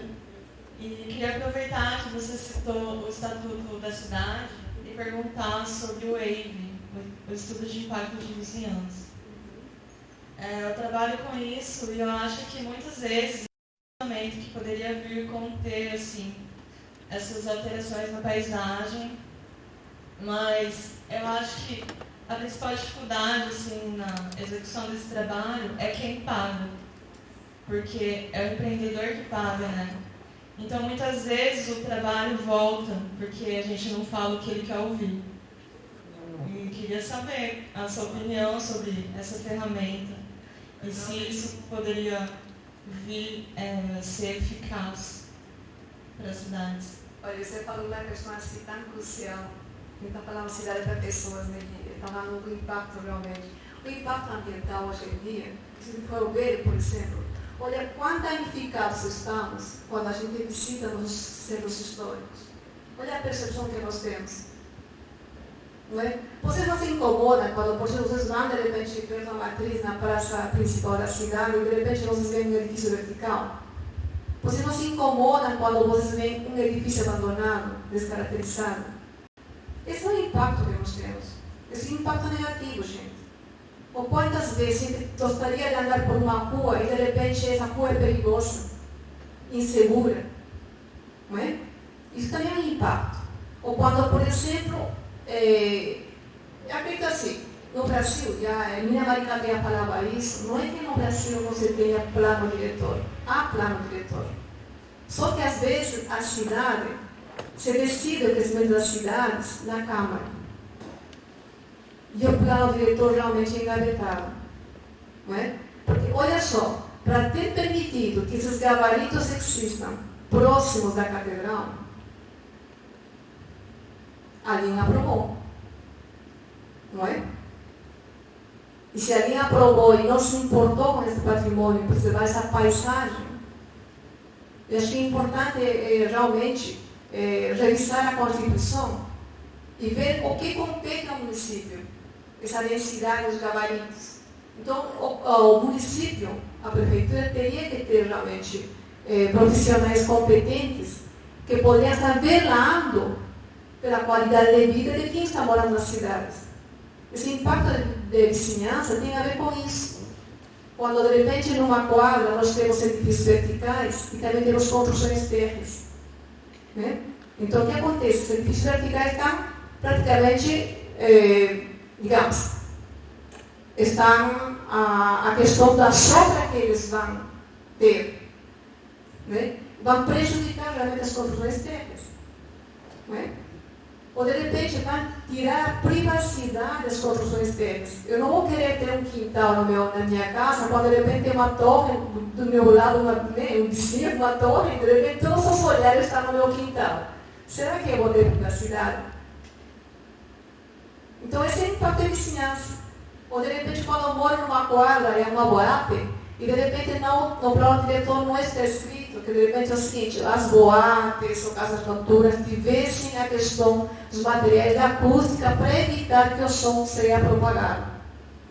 Também o impacto de vizinhança. Eu não vou poder dormir à noite porque tem um som forte, né, na minha quadra. Então, o impacto de vizinhança são tantas questões da cidade que realmente afetam as pessoas. Né, afetam na qualidade de vida das pessoas. Por exemplo, quando nós temos os condomínios fechados, que tem aqueles muros que parecem paredões, também impacto de vizinhança. Tinha que ser paredão. Né? Ou quando, por exemplo, nós temos nas cidades construções, por exemplo, assim. Hoje você vê um caos com relação à paisagem. Caos assim no sentido de eu sempre ver construções térreas, sobrados, edifícios de vários pisos, né? E você vê um desordem na paisagem. Então, o que está faltando? Revisar os planos diretores, fiscalizar os planos diretores. Né? Então, essa questão que você fala em impacto de vizinhança, também tem isso, né? A questão, por exemplo, do trânsito. Olha, eu não posso sair do centro porque vai dar 6 horas, não consigo andar. Mas isso é legal? Por que existe o trânsito? Todo mundo precisa ter carro no Brasil? Eu também tenho carro. Mas eu deveria obrigar a fazer isso. Porque o transporte coletivo não é eficiente. Não é? Se você quer pegar ônibus, olha, demora. Ou de repente você não vai chegar no tempo que você precisa para outro lugar. Então pensemos bem, talvez a gente poderia pensar em transportes coletivos eficientes, ciclovias. A questão, por exemplo, a poluição do ar, tanto combustível que se queima, né? Então, quando você fala em papel de vizinhança, tem muita coisa.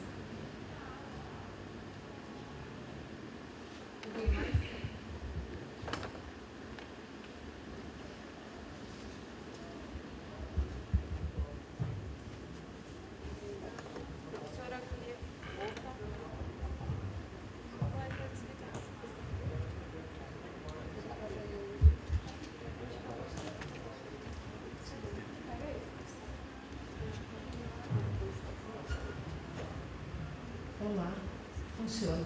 Professora, eu só queria fazer um comentário, na verdade. Acho que está ligado com o que ela falou. E aí eu me pergunto, não sei, cada vez mais eu me convenço disso. Todas essas respostas estão, na verdade, no problema da gestão, né, do poder público. Porque se a gente tem um poder público que praticamente, assim, muitas vezes desconhece o que é o Estatuto da Cidade, os instrumentos, como é que a gente aplica, né? E como é que isso ajuda na preservação do patrimônio, fica muito difícil, né? A gente conseguir trabalhar com tudo isso de maneira articulada. Então, eu não sei se eu tenho razão, mas enfim, cada vez mais eu me convenço desse problema. Então, eu acho que capacitar, né, o quadro técnico da prefeitura com relação a todas essas coisas é super importante. É só um comentário, não é uma pergunta, só mesmo para complementar, acho que vai por aí. Agora eu vou passar aqui para a Doriane para ela complementar ainda melhor. Algumas questões que ficaram no ar, como a senhora comentou sobre o Estatuto da Cidade, algumas alunas atrás, só lembrando que a gente tem algumas passagens do Estatuto que exatamente indicam, né, a obrigatoriedade do plano diretor independente da população. Exatamente áreas que têm, municípios que têm áreas de interesse histórico, municípios de interesse ambiental, ou seja, você pode ter 1000 habitantes nesse município, e esse município é obrigado a elaborar seu plano diretor, enfim. Claro que entra exatamente essa questão da estrutura institucional, que a gente sabe que é delicadíssima, né? Mas duas situações da sua fala que eu gostaria de comentar. Nós temos aqui em Cuiabá um grupo que, aliás, eles fazem um trocadilho, né? Exatamente com Cidade para Pessoas, eles estão de Cuiabá para Pessoas. Né? E eu gosto muito de provocar esse grupo, todas as vezes que eles me convidam para falar, é exatamente que a gente se esquece, né? E isso daí é um ranço bom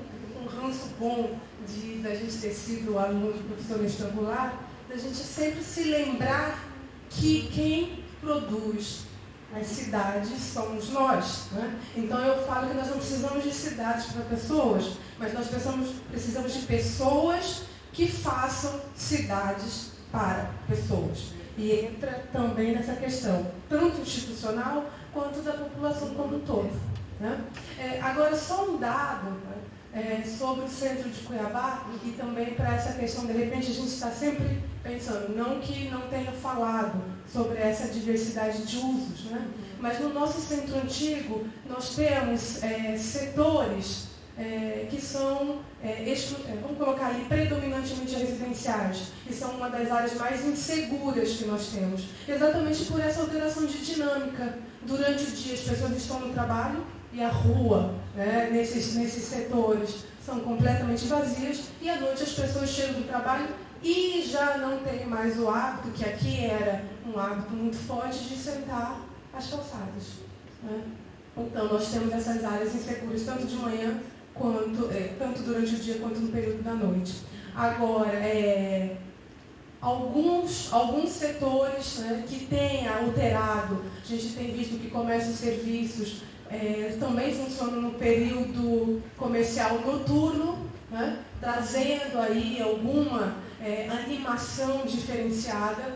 Acho que vocês devem ter passado para o setor da mandioca, mas que exatamente a ausência de uma regulamentação adequada está trazendo conflitos entre os usos residenciais comércio e serviços. Né? Então, só para... a gente tem mapeado isso, há algum tempo a gente tem feito alguns levantamentos e evidenciado exatamente isso, essas particularidades, não diria com relação ao centro tombado, mas com relação ao centro antigo, uma unidade de paisagem que a gente tem trabalhado bastante aqui.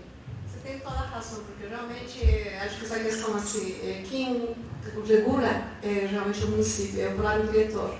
Então, por exemplo, por que não se tem então, né, técnicos capacitados para isso? Né? Um pouco mais atualizados com relação, por exemplo, o que seria um urbanismo sustentável, né? O que seria uma cidade para pessoas. Né? E essa questão, por exemplo, se à noite as pessoas não saem, porque não tem qualidade na rua. Se a rua fosse realmente, tivesse mobiliário, fosse bem iluminado, e tiver toda aquela situação para a pessoa se sentir segura, com certeza, essas ruas teriam vida à noite também. Então, o que está faltando? Talvez, realmente, analisar isso, tentar levantar, vocês estão com um grupo de cidade para pessoas, né?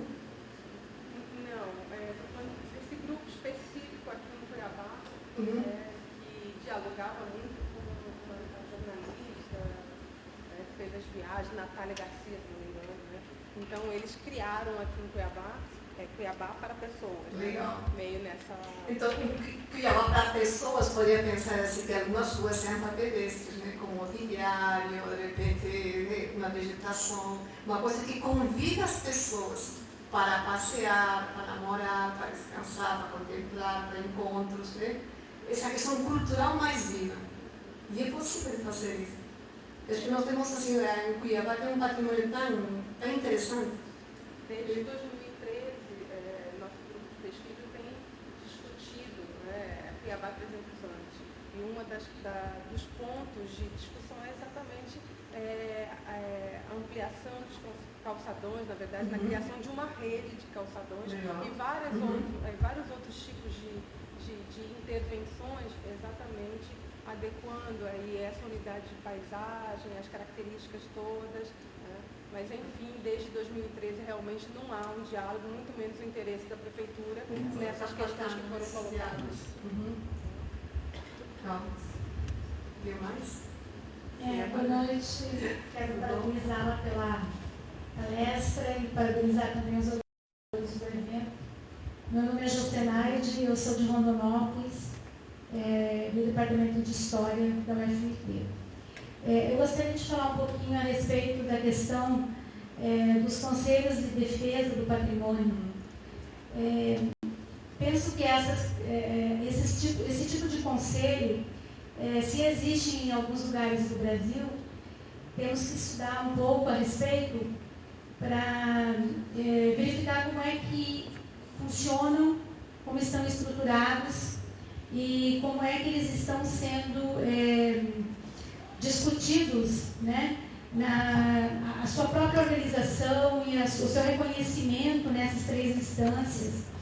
Porque mesmo os conselhos de cultura, conselhos de políticas culturais, né, em níveis estaduais e municipais, tem sido problemático o funcionamento.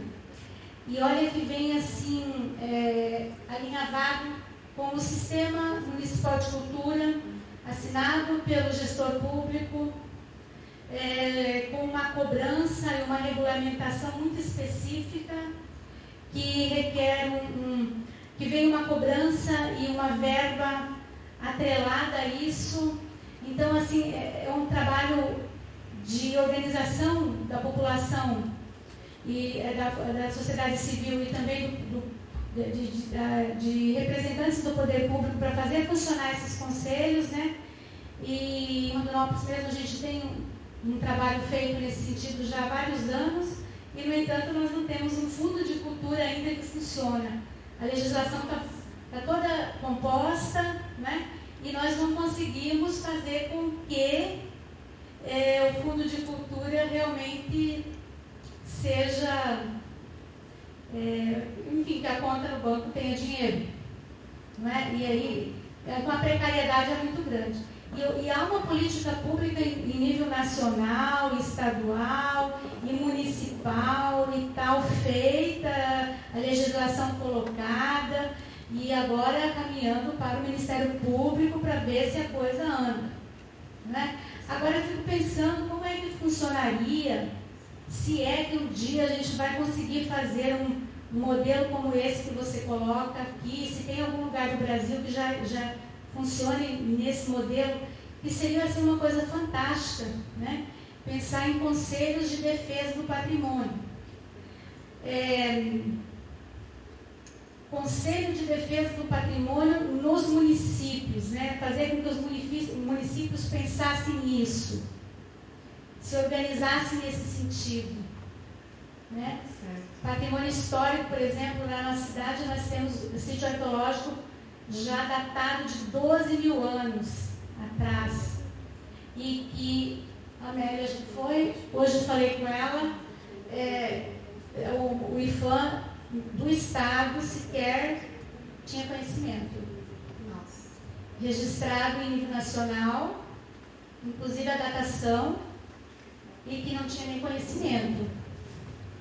E o que é pior, numa estrada parque, mas que tem assim, vários balneários, rancho de pesca na beira do rio e tal, e que está assim, acessível para qualquer um entrar, mesmo porque o local onde tem o abrigo, a parte mesmo de pedra, de desenho de pesca e tal, é uma espécie de local que permite uma visão panorâmica, um local bonito. Então, assim, vários vândalos vêm frequentando esse local e deixando garrafa, deixando tudo que vocês possam imaginar de lixo. Então, e aí precisa da proteção desse patrimônio. E aí, no uso do solo, para vender laranja na esquina, a prefeitura cobra que a pessoa tire lá suas licenças. Mas para fazer pesquisa arqueológica de 30, 40 anos, as pessoas, o MAI, né, o Museu de Arqueologia e Genealogia da USP, a França, o Museu da França e os outros pesquisadores internacionais estão lá há tanto tempo, quase 40 anos pesquisando. Nunca a Secretaria de Cultura se deu o trabalho de acompanhar alguém que estivesse pesquisando, e todos os anos acontece a pesquisa, né? São mais de 300 sítios arqueológicos ali, localizados, e nunca chegou alguém lá para perguntar: então legal, vocês estão fazendo o que com as peças? Está indo para onde? Não tem um registro na prefeitura, ninguém dá satisfação, o Estado está alheio, e aí enchem o saco, as malas e as sacolas, e levam para algum lugar, e vão pesquisando, e vão levando, e pronto. Então, como é que fica isso? E sem falar em outras coisas, por exemplo, nós temos só mais essa situação, nós temos uma casa mais do que centenária, que foi utilizada pela Comissão das Linhas Telegráficas, inclusive essa casa foi de propriedade do Rondon, e a sede ainda está de pé, uma casa de adobe, né, bem assim, muito especial a construção, e que agora vai passar, toda ela já foi desapropriada pela prefeitura, todo o entorno, só ficou a parte da sede, e que agora tem um projeto de passar uma estrada e uma ponte ali, quase em cima da casa, se não for em cima, porque a gente está movimentando muito para que não seja em cima. Tombamento nunca houve, nunca teve nada nesse sentido. O patrimônio, não existe uma seção de patrimônio na cultura, na prefeitura. Não é? Então, assim, temos vivido umas situações muito complexas lá. Foi feito o plano diretor agora, recentemente, não é? E nós não conseguimos fazer com que nos ouvisse e que colocasse no plano diretor as questões do patrimônio. Nossa. Então, entende? A coisa assim é complexa. Então, outra vez mais, acho que assim, realmente não se está respeitando a Constituição Federal do Brasil, porque a Constituição coloca que compete aos municípios da proteção do patrimônio. Então, essa questão, por exemplo, do município não querer se responsabilizar pelo patrimônio, é grave. Porque, pensemos assim, As normas de Quito já falavam sobre a valorização do patrimônio. O que acontece? Se nós cuidamos do patrimônio, preservamos, restauramos, reabilitamos, estamos valorizando. Se estamos valorizando esse patrimônio, haverá pessoas do Brasil que vão querer conhecer esse patrimônio. E as pessoas vão chegar na cidade e, logicamente, vão contribuir com tudo. Com a hospedaria, hospedagem, alimentação, restaurantes, né? Realmente vai se criar emprego. Então, se a gente começar a pensar como que o patrimônio realmente é importante de preservar, cuidar, para quem mora na cidade, para quem pode vir de fora para valorizar esse patrimônio, né? Nós teríamos que realmente, porque eu ia pensar, nós vamos fazer isso. Você falou que tem bastantes ruínas, né? Tem muito. Então, seria interessante, né? A liquidação desse patrimônio e criar um conselho de preservação do patrimônio.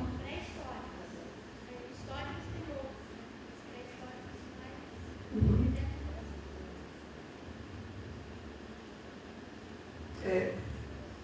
Acho que conscientizar a população. Nós escolhemos nossos governadores, quem sabe, a gente coloca um profissional mais competente, né?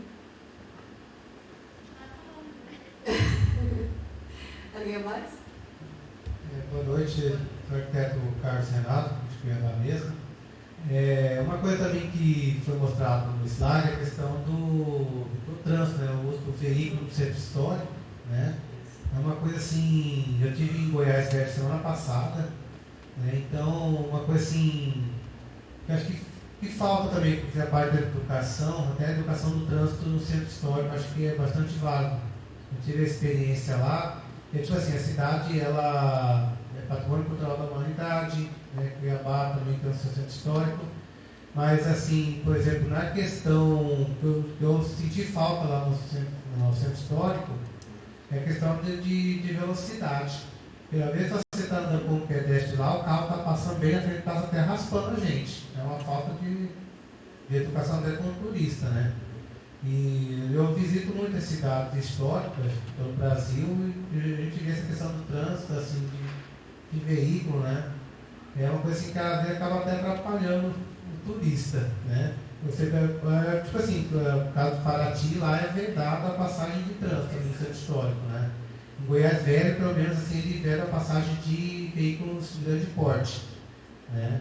E também eu vi a experiência em Tiradentes, pelo menos assim, no fim de semana, eles vedam a passagem de veículos, né? Para dar uso total ao pedestre, né? Então eu acho que deveria também ter também a Secretaria de Transportes Urbanos deu também esse controle sobre as cidades nessa questão, porque fica uma coisa assim tão incompatível, por exemplo, se não impõe uma certa velocidade, o motoqueiro então passa voando, né? Então eu acho que é uma coisa também que é bastante válida essa questão.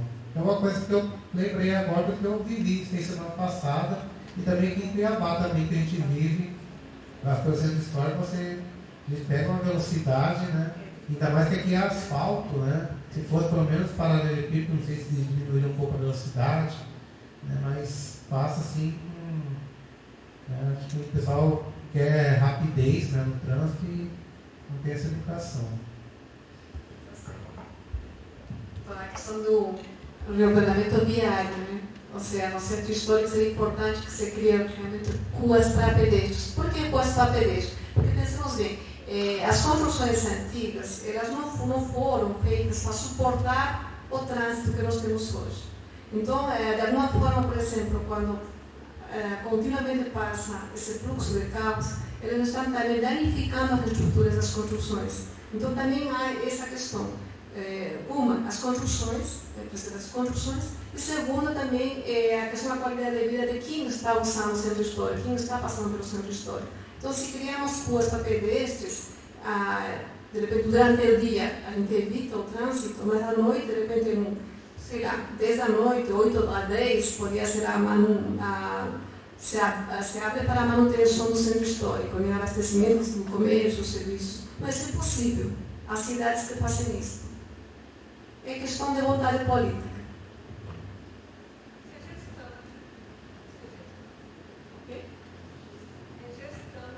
Exatamente, é gestão. É isso mesmo. Mais alguma pergunta, gente?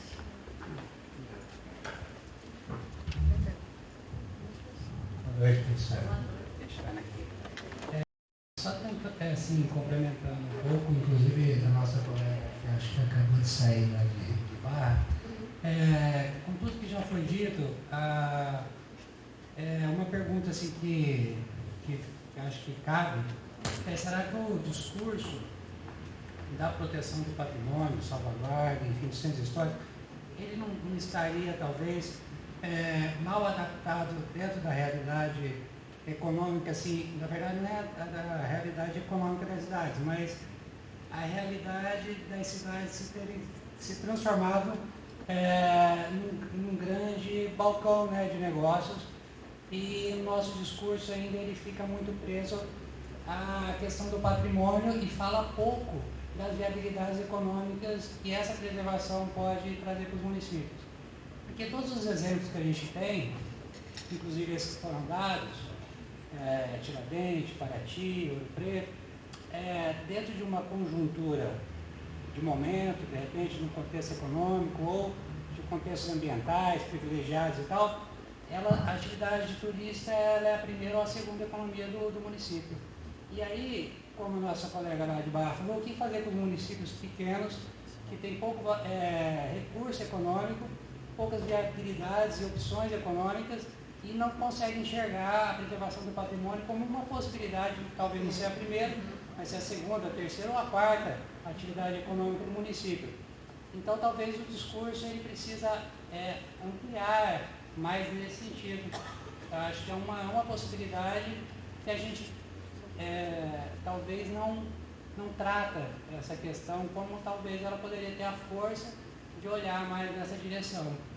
Eu acho que tem eu pelo menos assim percebo que a gente não ouve pouco falar dessa possibilidade, né, de não ser talvez a primeira força econômica do município, mas de repente a segunda, a terceira, a quarta, né, e a gente... É verdade, acho que a gente tem que fazer assim, nós temos que ver o potencial que tem a cidade, né? Por exemplo, no caso do Cuiabá, tem um patrimônio realmente que precisa ser restaurado, reabilitado, cuidado. Em lugares, em sítios históricos cuidados, a população começa a usar e também o turismo.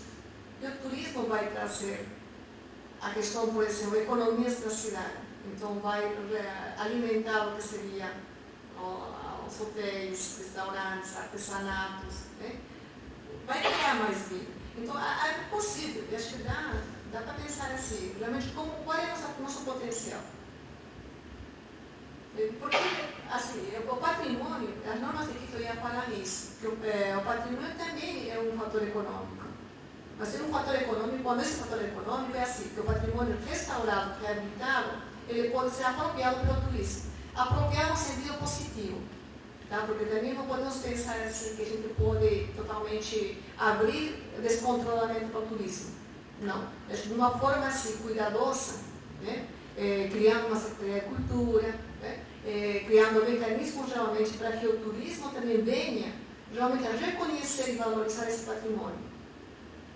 A possibilidade sim, há centros históricos que funcionam dessa forma e realmente como a Europa você vê está bastante preservado, porque o turismo vai reconhecer. E é interessante, você vai num lugar onde tudo está bem cuidado, onde você se sente bem, não é? Aquela questão do sentimento topofílico, a sensação de segurança, de bem-estar.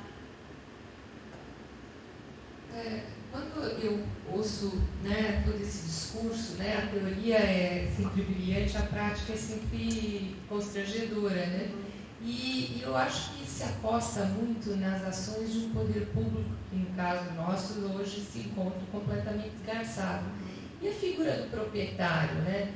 Eu acho que quando se fala em Europa, esses contextos, essa figura do proprietário, ele é cooptado, né, a ser partícipe e ele próprio acaba, de uma certa forma, se beneficiando ao participar, né? E no nosso caso é justamente o contrário.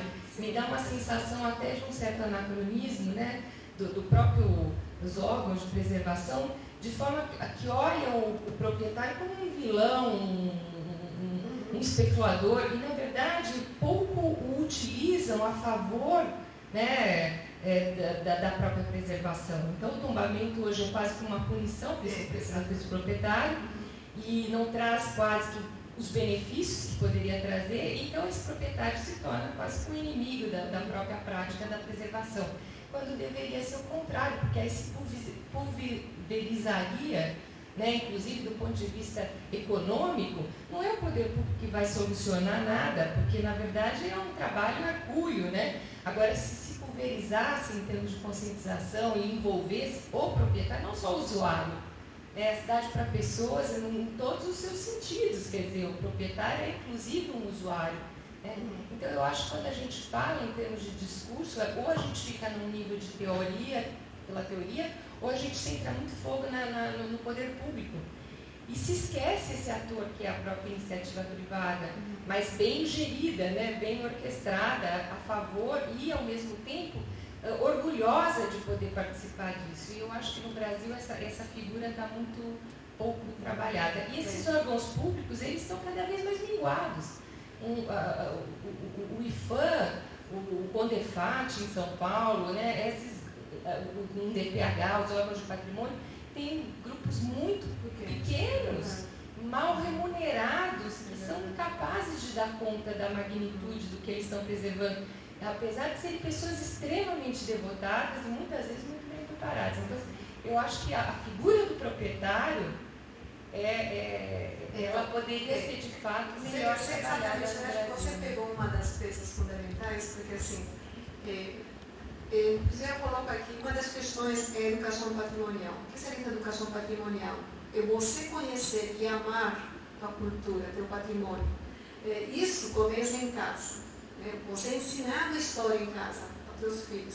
E ensinando também na escola. Na escola, não será que nós temos os cursos de história onde se mostra realmente a história da cidade? Né? Essa história que vem desde o século, desde 1700, no caso de Cuiabá, né? O caso de Cáceres, né? Cidades fantásticas. Por que se criaram as cidades? Qual é a cultura que veio? O que aconteceu com a cidade? Né? Isso se ensina na escola. Agora, se isso não se ensina na escola, as pessoas crescem e, lamentavelmente, elas não conhecem esse patrimônio. Né? E eu acho que essa questão da educação patrimonial, então, é importante em casa, na escola, na universidade, né? Essa conscientização.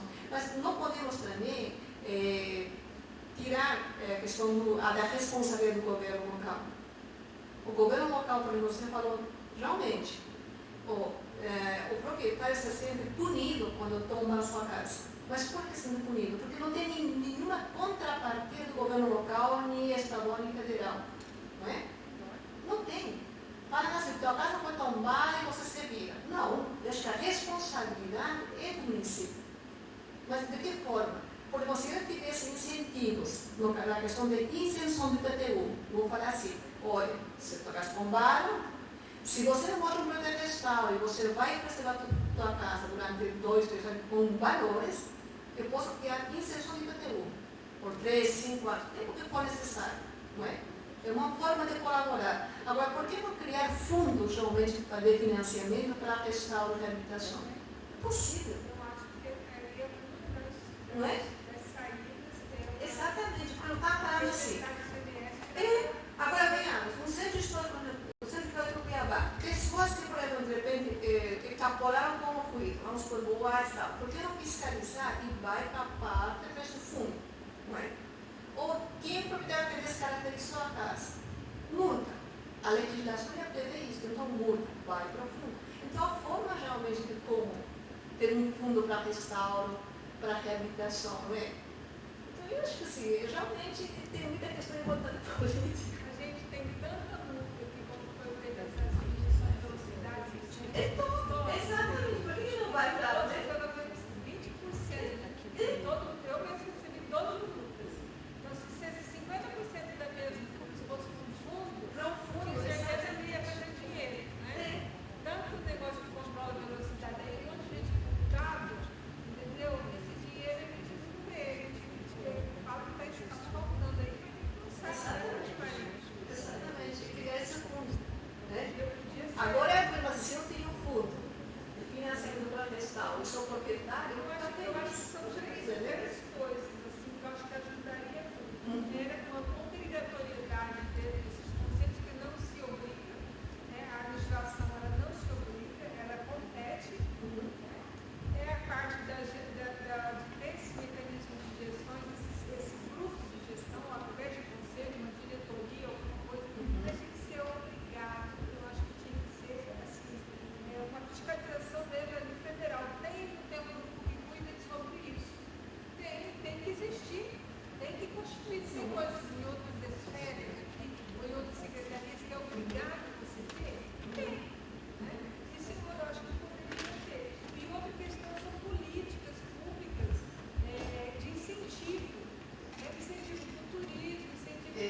são tombados pelo IFAM, desde que você faça um projeto de restauro do centro histórico, você pode realmente pedir financiamento do IFAM.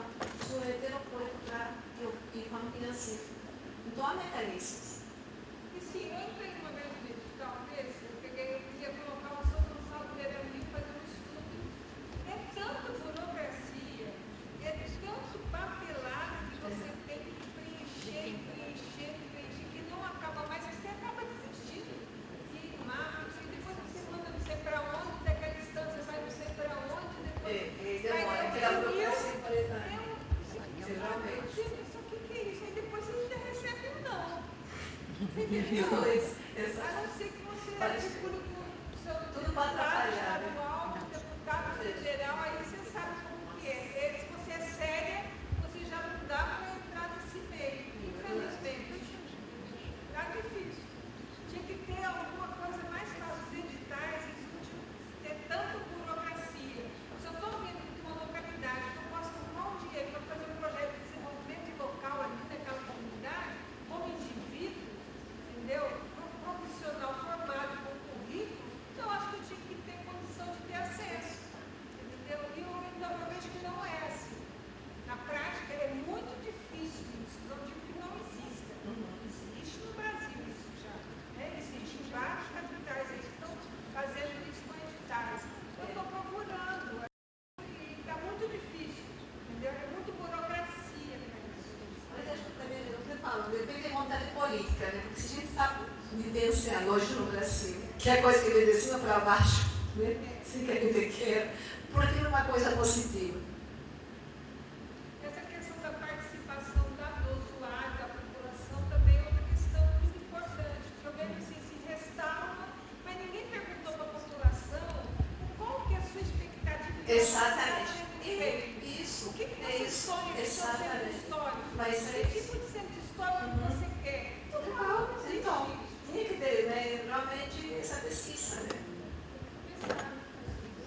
Professora, a gente está pensando em encerrar e porque por causa do horário, né? E amanhã a gente vai começar às 8h30, tem uma mudança no cronograma, vai ser a professora Beatriz, que já está aqui, sobre paisagem, né? E, então, assim, continuamos convidados para continuar a discussão. Acho que a gente continua e também, se quiserem ir para outro lugar para continuar, assim, essa discussão calorosa também. Estamos abertos, né? Muito obrigada pelo convite, obrigada a todos por continuar até essa hora, né?